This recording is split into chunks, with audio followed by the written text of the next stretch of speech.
নমস্কার তোমাদের সবাইকে সানা স্মাইল এডুকেশন সেন্টারে স্বাগত জানিয়ে আজকের ক্লাসটি শুরু করছি। আজকে তোমাদের সঙ্গে আলোচনা করব তোমরা যারা ষষ্ঠ শ্রেণীর প্রথম পর্যায়ক্রমিক মূল্যায়ন পরীক্ষা দেবে তোমাদের জন্য রায় ও মার্টিন প্রশ্ন বিচিত্র থেকে আজকে সমাধান করব ষষ্ঠ শ্রেণীর ভূগোল বিষয়ে মডেল নাম্বার 3 অর্থাৎ 3 নম্বর স্কুলের যে সমস্ত ছোট ও বড় প্রশ্নগুলি আছে তার সমস্ত প্রশ্নের উত্তরের সমাধান করে দেখাবো। চলো দেরি না করে মূল বিষয়ে যাওয়া যাক। প্রথমে দেখো একে আছে সঠিক উত্তরটি বেছে নিয়ে লেখো।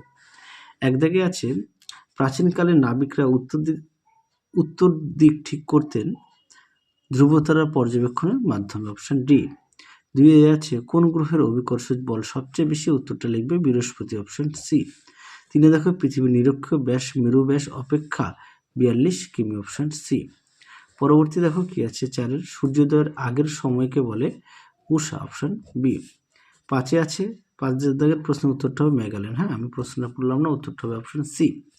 6 আছে ভারতের মূল ভূখণ্ডের দক্ষিণতম বিন্দু হলে, উত্তরটা লিখবে কন্যাকুমারিকা, অপশন ডি।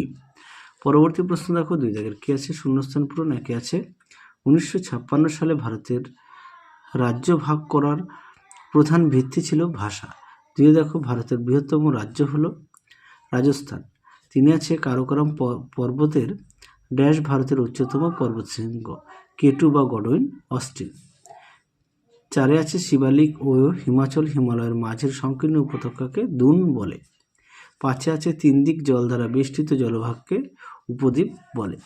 পরবর্তী দেখো কি আছে 3 দাগের ভারতের 2টি রাজ্যের নাম লেখো যার মধ্যে দিয়ে কর্কট ক্রান্তি রেখা বিস্তৃত, উত্তরে লিখবে পশ্চিমবঙ্গ ও গুজরাট।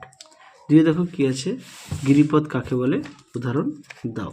চলো প্রশ্নের উত্তরটা দেখো।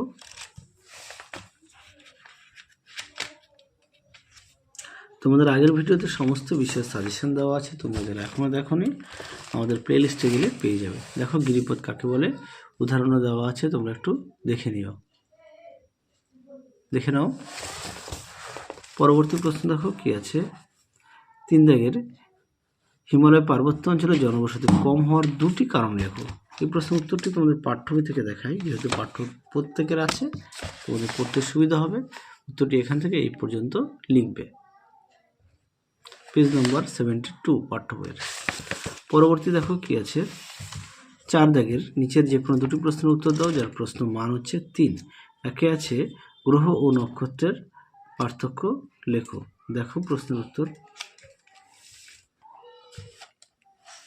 দেখো গ্রহ নক্ষত্রের পার্থক্য সুন্দর করে দেওয়া আছে, বেশ কিছু প্রায় 11টি দেওয়া আছে। তোমরা অবশ্যই ভালো করে পড়বে আর অবশ্যই পার্থক্য উদাহরণটা উল্লেখ করবে। পরবর্তী দেখো অক্ষরেখার 3টি বৈশিষ্ট্য।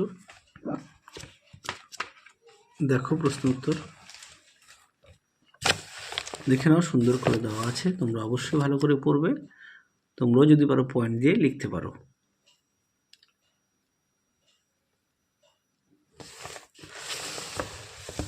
পরবর্তী দেখো কি আছে ভারতকে নদীমাতৃক দেশ বলা হয় কেন। খুব গুরুত্বপূর্ণ প্রশ্ন, এই প্রশ্নটা তোমাদের অনেক মডেল সেটে দেওয়া আছে, অবশ্যই ভালো করে পড়বে।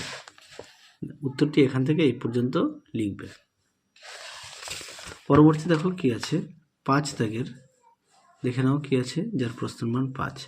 একে আছে সিন্ধু নদের গতিপথ বর্ণনা করো। এই প্রশ্নের উত্তরটাও তোমাদের পাঠ্য বই থেকে দেখাই, তাহলে তোমাদের পড়তে সুবিধা হবে। দেখো সিন্ধু নদের দেখে নাও, আর এই ছোট করে যে দেওয়া আছে এক কথা এটাও সঙ্গে উল্লেখ করবে, ঠিক আছে। দৈর্ঘ্য উপনদী এগুলো অবশ্যই উল্লেখ করবে এই সিন্ধু নদের মধ্যে।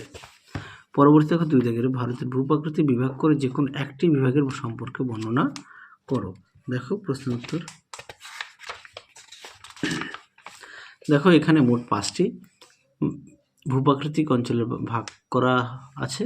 দেখে নাও, এখান থেকে তোমরা যে কোনো একটি লিখতে পারো।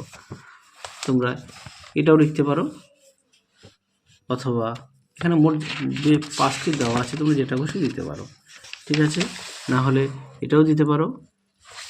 আচ্ছা, পরবর্তী দেখো কি আছে চাঁদের পরিবেশ সম্পর্কে চন্দ্র অভিযানকারী দলের অভিজ্ঞতার বিবরণ দাও। দেখো প্রশ্নের উত্তরটি তোমরা